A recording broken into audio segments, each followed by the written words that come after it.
Hello there, I'm Dr. Metal and I have been called in to check out some sick riffs. So I was browsing the internet the other day, just listening to random music while looking at pictures of cute kitty cats. I heard the name Courier pop up here and there, so I thought to myself, I might as well listen to their new album, The Necrotic Verses. As soon as I hit play, I was blasted in the face by ultra-fast thrash death metal. And then it got even faster. So I was like, yeah, this is the perfect music to listen to while looking at pictures of beautiful churches. But by the fourth song, I caught myself bobbing my head, not even paying attention to what I was supposed to be looking at. I was just listening to the music. Yeah, so it turns out the Necrotic Verses is fucking good. Also, it's a great example of the fact that you don't really have to reinvent the wheel if you have the riffs. And boy, oh fucking boy, these guys sure have the riffs.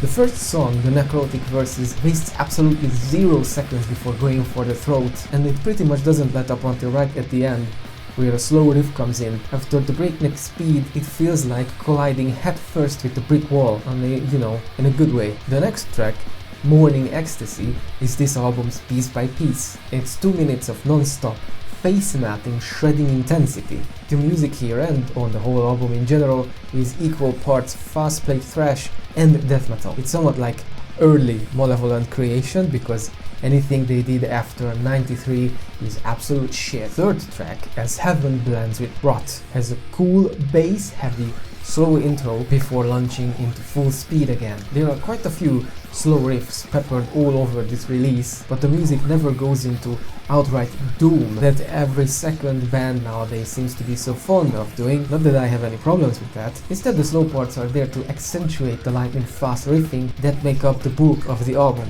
The best example of this is second to last track, Visceral, that has an awesome slow-paced groove in the middle, but the band sounds like they can't contain their energy, and just after a few repetitions, it's washed away by another torrent of blasting goodness. The band apparently was active during the formative early years of death metal, released a full-length album in '92 before disbanding and later reforming in 2010. And it really shows, because the Necrotic Verses sounds like time stopped in '92.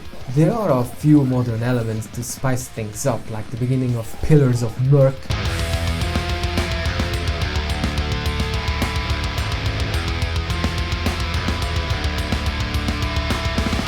that sounds like the music is melting while you are listening to it, and the final 2 minutes of Remnants, with its sinister chords on top of tremolo-picked melodies that wouldn't be out of place on a new aborted album. But as I said, these moments are more seasoning, and the main focus of their music is insane shredding and brutality. There are no theatrics, no ambient sections, or weird Eastern European folk instruments,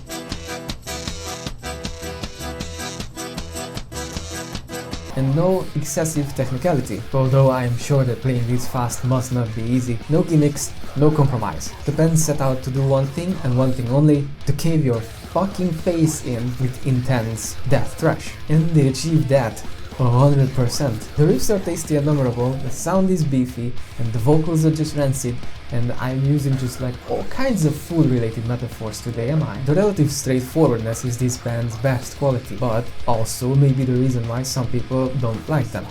Some people just need more out of their death metal, I get it. Thankfully, this album works immediately, so by track 3, you are going to know exactly if you like this or not. Come to think of it, it kind of defeats the purpose of talking about it, but whatever.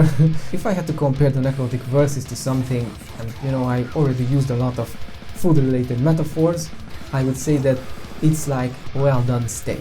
You are never going to say no to well-done steak. It's good for any mood and occasion, and very fulfilling. Also, at the end of the year, what did you eat more of? Fucking pigeon guts filled with blueberries, or steak? Yeah, that's what I thought. Well, this was a neat surprise. I actually quite like this album more than I thought I would, and it's just based on the strength of the riff writing and the songcraft. I just hope that these guys start pumping out albums a bit more frequently.